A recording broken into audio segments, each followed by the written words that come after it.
ये है SP media network और आप देख रहे हैं अनुभवी आंखें न्यूज। नमस्कार, आप देख रहे हैं अनुभवी आंखें न्यूज और मैं हूं आपके साथ संतोष गुप्ता। आइए देखते हैं उत्तर प्रदेश उत्तराखंड की कुछ खास बड़ी खबरें। लव, सेक्स और धोखा मानो अब यह आम सी बात हो गई हो। आधुनिक समाज में आधुनिकता का लाबादा ओढ़े इंसान क्या कुछ नहीं करता। आपको बता दें, लव, सेक्स और धोखे में 3 तलाक का मामला भी खूब गर्माता जा रहा है।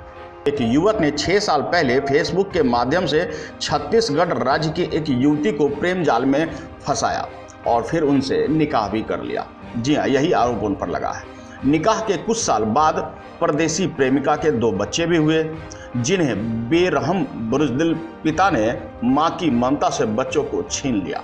यह गंभीर आरोप भी उन पर लगा है और मां से अलग रखने लगा, जिसके बाद लगातार परदेशी महिला का शारीरिक एवं मानसिक उत्पीड़न हुआ। आपको बताते चले कि व्हाट्सएप के माध्यम से उन्हें 3 तलाक भी दे दिया गया, जबकि हमारे भारत में 3 तलाक को बैन किया गया है और इसे कानूनन रोक लगाई गई है।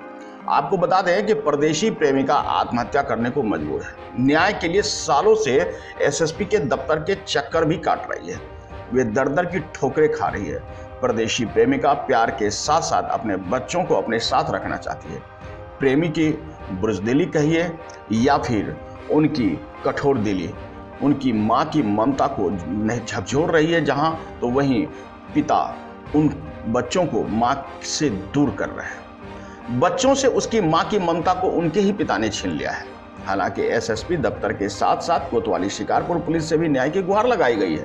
कोतवाली ने भी परदेशी महिला को कानून का पाठ पढ़ाते हुए परामर्श केंद्र जाने को कहा है, लेकिन पीड़िता जगह जगह थाने, चौकी, कोर्ट, कचहरी सभी चक्कर लगाते लगाते कोविड और कोरोना के इस काल में परेशान है।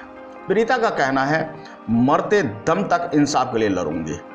वह पीड़िता की आंख में आंसू और हाथों में शिकायत पत्र लेकर कहती है कि अब प्यार में लव किया, फिर हमारे शारीरिक शोषण हुई और धोखा मिला, यानी लव, सेक्स और धोखा, और उसके बाद मिली है सौगात में पति के द्वारा व्हाट्सएप पर 3 तलाक। जी हाँ, थाना पुलिस और परदेशी महिला इन दोनों के बीच पिस रही है एक मासूम बच्चों की जिंदगी। सर, बिफोर 16 ईयर मेरी लव मैरिज थी और कुछ संप्रदाय का भी मैटर है, शिया सुन्नी का भी मैटर है। उसके मैटर में भी आए दिन मेरे हस्बैंड मेरे को टॉर्चर करते रहते हैं।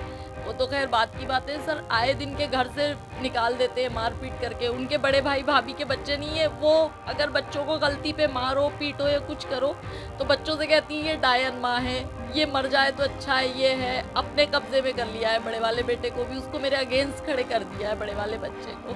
बच्चों को छीन लेते और कहते हैं जा पैसे लेके आना, जबकि घर से कई बार पैसे आ चुके मेरे पास पूरी बैंक डिटेल्स है, वो भी है। और सर रिकॉर्डिंग्स है उनकी, आए दिन जान से मारने की धमकी देते हैं। सर बाहर रह के काम करते हैं, महीनों हो जाते हैं, फ़ोन नहीं करेंगे, पैसे नहीं भेजेंगे, फ़ोन करो पैसे मांगो, खर्चा मांगो या कोई बात ऐसी कह दो तो सर वहाँ से बैठे बैठे गालियाँ देते, धमकियाँ देते अपनी पूरी फैमिली के बीच में।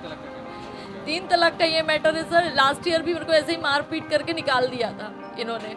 तो मैंने 1 मार्च सन 2020 में यहाँ पे आवेदन दिया था, जिस आवेदन को इन लोगों ने आगे नहीं बढ़ने दिया। हर टाइम बोलते हैं कि मैं शिकारपुर से, मेरी सोर्स इतनी है कि मैं तेरी चलने नहीं दूंगा।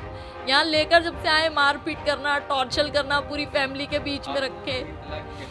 3 तलाक ऐसे दिया सर, अपने आप मैसेज किया मुझे तक 29 जुलाई सन 2020 में व्हाट्सएप पे मैसेज किया मुझे सुबह 3 बजे कि तू बच्चे भी तू ही रख ले, मैं तुझे रखना नहीं चाहता हूँ और मैं तुझे तलाक देता हूँ। तलाक 3 बार। जबकि मैंने उन्हें ये भी समझाया कि आपके शिया संप्रदाय में इस तरीके से तलाक नहीं होता और आप ऐसे नहीं बोल सकते। लेकिन उनको तो ये अभी 2-3 दिन पहले टॉर्चर करके कहने लगे कि वीडियो बना लो कि तुम दूसरी कर लो, मुझे कोई दिक्कत नहीं है तुम्हारी दूसरी करने से। सर मैंने परसों ही बताया था सर को शिकारपुर जाकर थाने में और FIR लॉन्च करवाई थी, बट उनका ये कहना है कि मीडिएशन होगा। सर मेरी जान को खतरा है, मुझे खुलेआम मेरे हस्बैंड धमकी दे रहे हैं, पूरे घर वालों से ये कह रखा है बच्चों से उसकी बात मत करवाओ, घर से निकालने के बाद मुझे बच्चों से बात मत करवाओ, बच्चों से बात नहीं करवा रहे हैं मेरी। अब ये कंडीशन है सर, मैं बच्चों से बात करने के लिए तेरे मेरे फ़ोनों पे फ़ोन कर रही हूँ, फ़ोन बंद कर करके डाल दे रहे हैं, बच्चों से मेरी कोई बात नहीं करवाई जा रही है, आए दिन मुझे टॉर्चर किया जाता है। अब मैं शिकारपुर थाने में FIR करवाई थी मैंने, तो उन्होंने कहा मीडिएशन वाला मैटर। तो सर मैं तो अपनी जान बचा के फिर रही हूँ, मैं कहाँ मीडिएशन के लिए छुपूंगी, कहाँ रहूँगी, या कोई मेरा नहीं है। मैं प्रॉपरली छत्तीसगढ़ स्टेट से बिलोंग करती हूँ, मेरे सर पे कोई साया नहीं है, मैं ससुराल में रह नहीं सकती, तो मैं कहाँ जाऊँगी सर। परदेशी महिला की मदद करने के लिए कोई अभी तक सामने नहीं आया है। पीड़िता का माने तो उनके पति यानी शौहर ने फेसबुक के माध्यम से उन्हें अपने प्रेम जाल में फंसाया और फिर लव, फिर सेक्स और फिर धोखा मिली है और अंततः व्हाट्सएप पर तलाक देकर उनके बच्चों को भी छीन लिया। हकीकत क्या है यह दूसरे पक्ष द्वारा जानने के बाद ही स्पष्ट होगी। हम यहाँ आरोप नहीं लगा रहे, लेकिन महिला की माने तो उनके साथ यही सब कुछ हुआ है। इसकी उचित जांच होनी चाहिए और दोनों के बीच जो खाई है उसे पाटने की एक ईमानदार कोशिश भी। उत्तर प्रदेश से प्रदीप पंडित की रिपोर्ट। तो आज के लिए इतना ही है। हमारे साथ बने रहिए और देखते रहिए अनुभवी आंखें न्यूज, और हाँ, पढ़ते भी रहिए अनुभवी आंखें अखबार। हमें इस नंबर पर कॉल करें 8826227802 और हमारे वॉलंटियर सदस्य बनिए। और हाँ, लाइक और सब्सक्राइब करना ना भूलें।